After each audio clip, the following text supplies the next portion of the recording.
Salut, c'est Shaman de Ludovox. Je suis à Essen pour cette édition 2015. Je suis sur le stand de Geek Attitude Games. Ils présentent leur deuxième jeu ici à Essen. Le premier était Essen The Game. Et là, donc, c'est Taverna avec son auteur Karl Marcel. Donc, on a fait déjà quelques vidéos qu'il présentait, mais là, c'est la version finale, c'est disponible.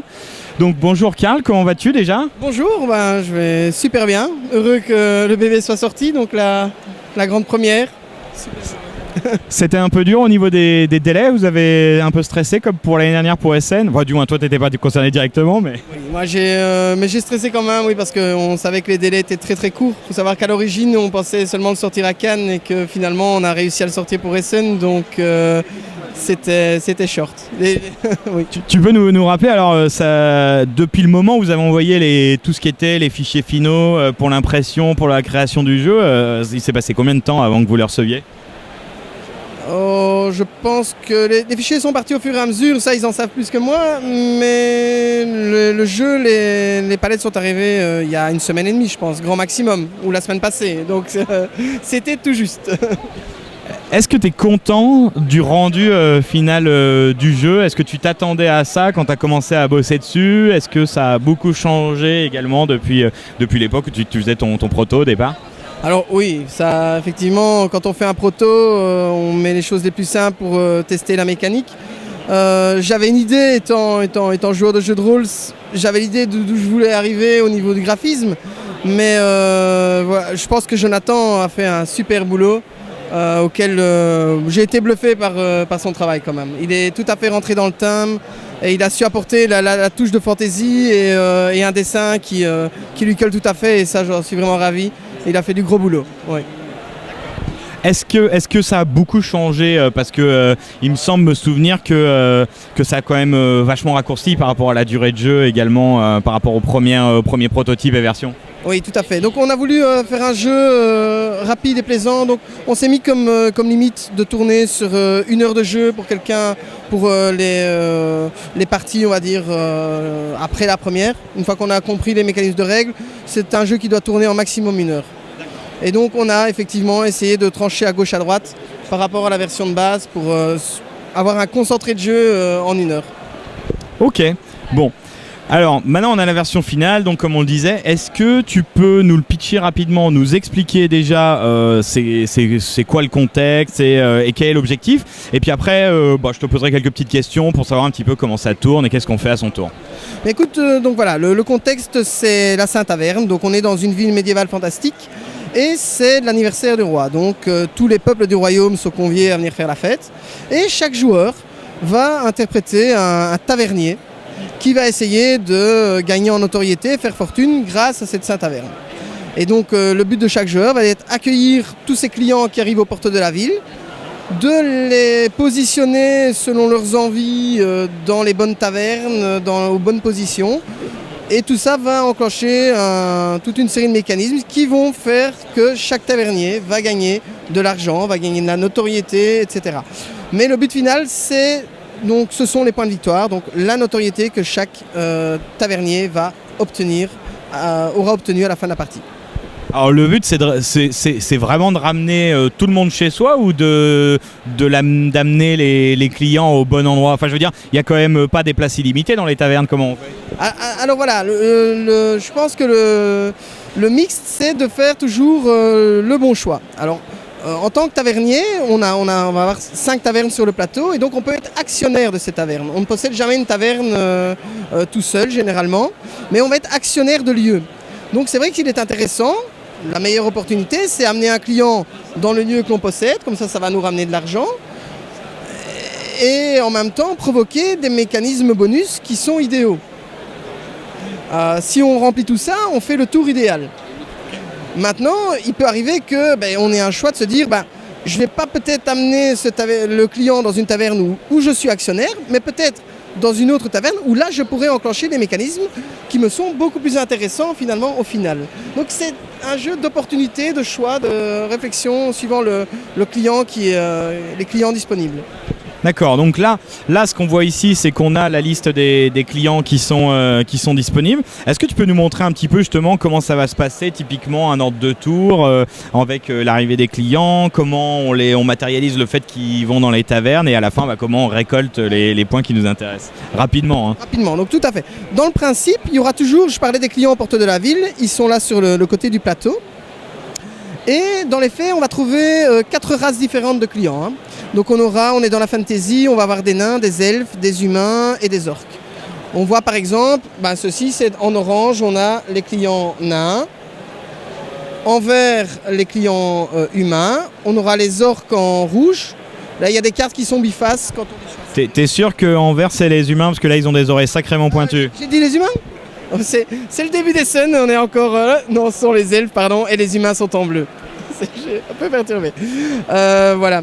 Donc, alors, non seulement on a les couleurs qui représentent chaque race, mais alors, chaque client a aussi une affinité particulière, qui va être représentée par un petit symbole qui est en haut à gauche de la carte. Et là, on va retrouver 4 symboles différents. On a les clients qui vont venir pour la magie, ils vont être représentés par un livre.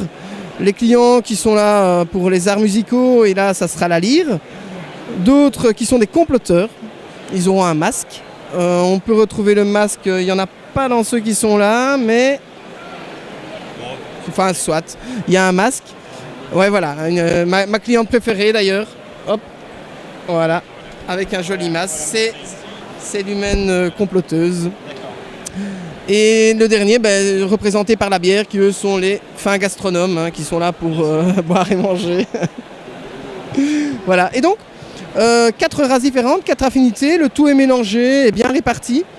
Et on va donc choisir son client. Un tour, on va en jouer 6 sur toute la partie. Et chaque tour commence par « je choisis mon client ». Donc là, je dis « ok, je vais choisir mon client, je vais prendre, tiens, l'orque qui aime la bière. Hop.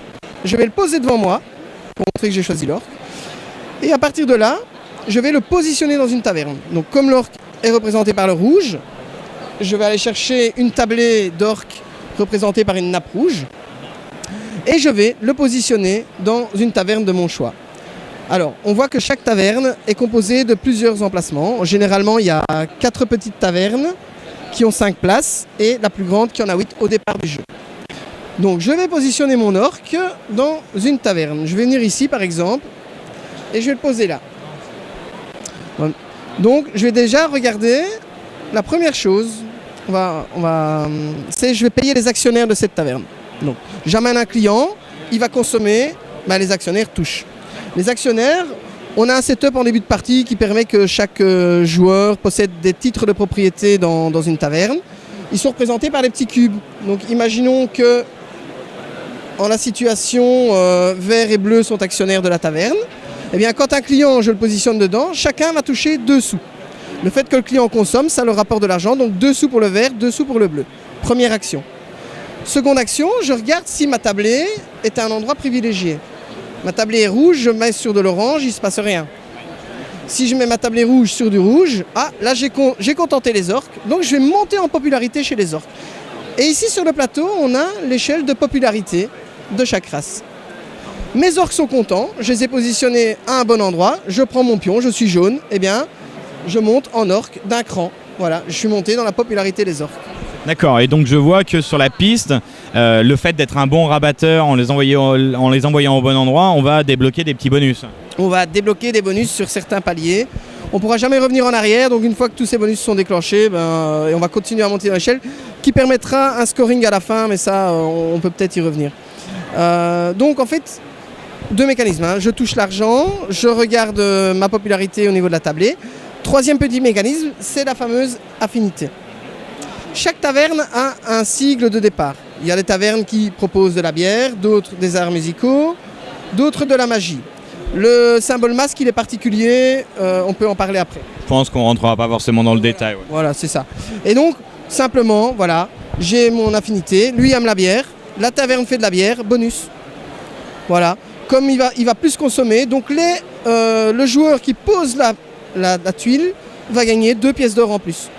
Et en fait, tous ces mécanismes sont repris sur des aides de jeu qu'on a, je peux peut-être la positionner là. Hein. Et tu vois, en fait, si je fais correspondre le symbole livre, je vais gagner un parchemin, parce qu'on peut lancer des sorts dans le jeu. Si je pose de la bière à 3 joueurs, je vais gagner à 2 joueurs, 2 et 3 joueurs, je gagne 3 sous. À 4 et 5, je gagne 2 sous. Et les autres symboles, le masque va me permettre d'éjecter un client qui est déjà là. Donc simplement, voilà, je prends la place. Il y a une tablée qui existe, c'est pas grave, je dis tout en bas, je prends ta place. Et là, je vais monter dans la couleur de celui que j'ai éjecté.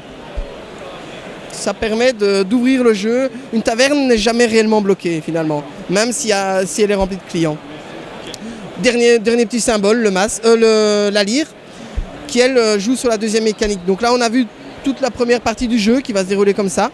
Le cœur du jeu, il est dans 4 personnages, des notables, comme on les a appelés, qui vont permettre de faire des effets supplémentaires.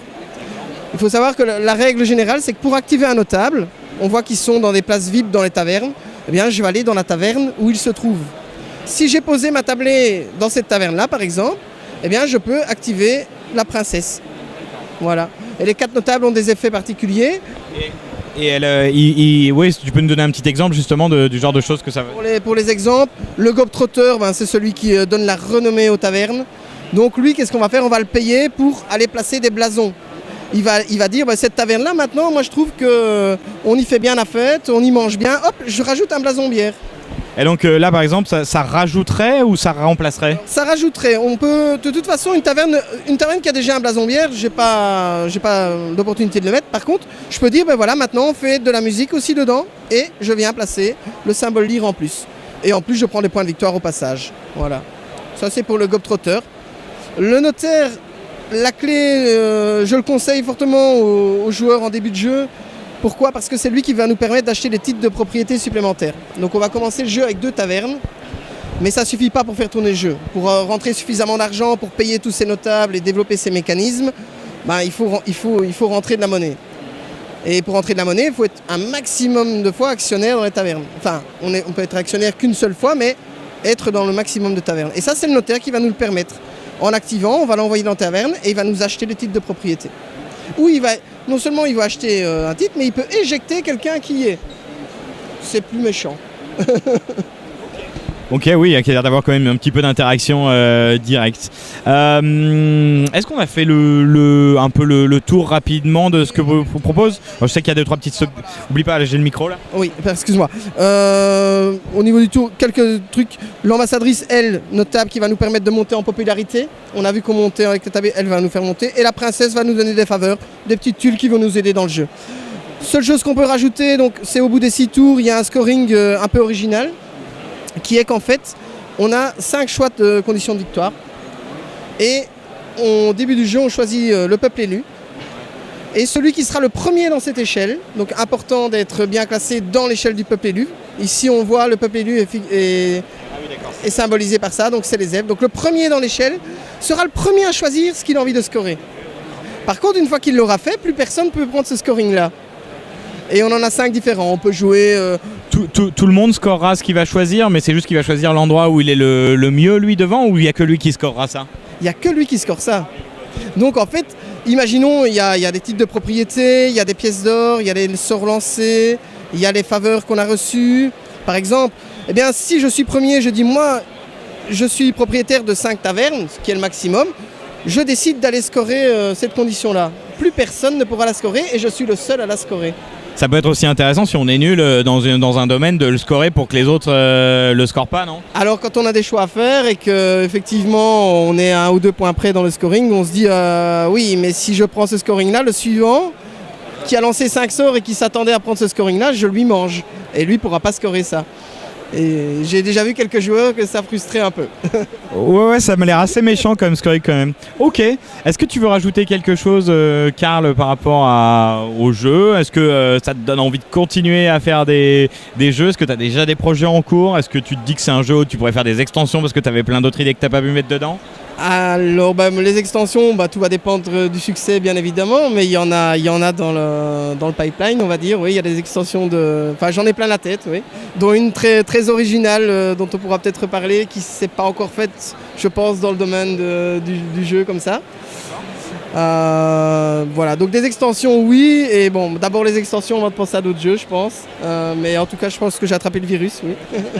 Bon, après, c'est peut-être un petit peu prématuré parce que le jeu, là, il sort juste là maintenant. Donc, il est dispo à Essen. Est-ce que tu peux nous redire rapidement le prix public quand il est dans les boutiques, le nombre de joueurs, la durée, tu nous l'as dit, donc c'est dans l'heure environ. Donc, au niveau des joueurs, c'est de 2 à 5 joueurs. Le plateau est réversible. Il y a une face pour 2-3 joueurs, une face pour plus. Et au niveau du prix public, je pense qu'il est à 45 € en magasin. Oui, tout à fait. Super, bah écoute, merci Karl. Pour ceux qui nous regardent, à bientôt sur Ludovox.